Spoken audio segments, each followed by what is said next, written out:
Okay, good morning students. So today we are doing basic concepts of the chapter 1, that is real number.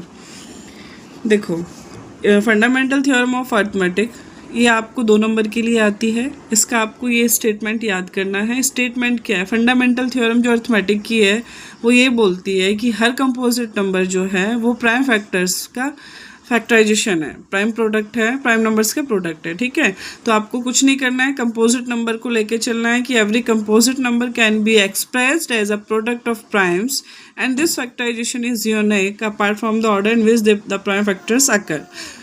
Her composite number जो होगा उसका आपके पास में जो factor होंगे वो मोर देन 2 होंगे, ये आपको पहले से पता है। You know the definition of composite number. Composite number मतलब मोर देन टू फैक्टर्स। ठीक है, नेक्स्ट आ जाओ अब।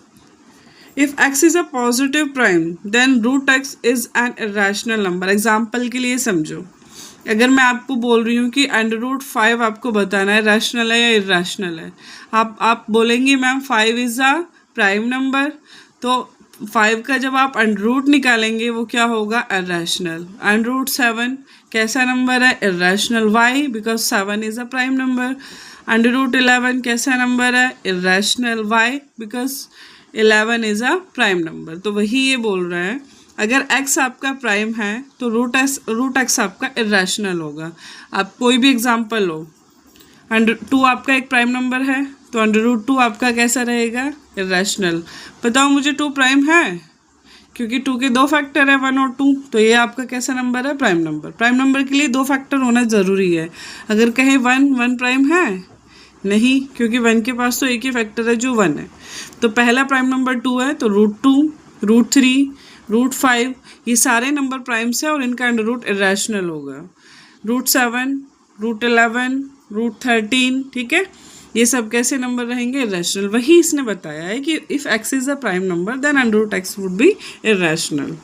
नेक्स्ट देखो, if p is a prime and p divides a square then p divides a also. हमने जितना भी रैशनल प्रूव किया है क्वेश्चंस में, आपने ये इस उनमें अप्लाई किया है ना ये कंसेप्ट कि अगर p a स्क्वायर को डिवाइड कर रहा है तो p a को भी डिवाइड करेगा। तो वही यही बोल रहा है, if p is a prime and p divides a square then p divides a also where a is a positive integer। तो एग्जाम्पल देख लीजिए, अगर 3 आपके 36 को डिवाइड कर रहा है, 36 मतलब 6 का स्क्वायर, तो आपका 3 जो है वो 6 को भी डिवाइड करेगा।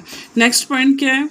For any 2 positive integer a and b, दोनों ही कैसे इंटीजर हैं? पॉजिटिव हैं, तो उन दोनों का जो HCF और LCM का जो प्रोडक्ट होगा उन दोनों नंबर्स के प्रोडक्ट के इक्वल में होगा। ये वाला कंसेप्ट इंपॉर्टेंट है आपके लिए, क्वेश्चंस आते हैं इससे related.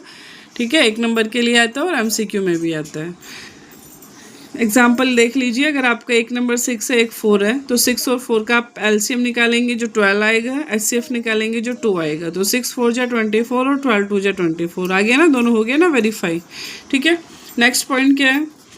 The sum and difference of a rational and an irrational number is always irrational. बेटा जहाँ भी रैशनल और इरेशनल में कोई भी मैथमेटिकल ऑपरेशन अप्लाई किया जा रहा है तो रिजल्ट हमेशा इरेशनल होगा। प्लस है रैशनल और इरेशनल का तो आंसर इरेशनल होगा, माइनस है रैशनल और इरेशनल का तो भी आंसर इरेशनल होगा, प्रोडक्ट है तो भी रैशनल होगा और डिवाइड है तो भी रैशनल। ठीक है, तो वही ये कह रहा है, the sum and difference of a rational and irrational number is always irrational. Next point है, the product and quotient of a non zero rational number and an irrational number is always irrational.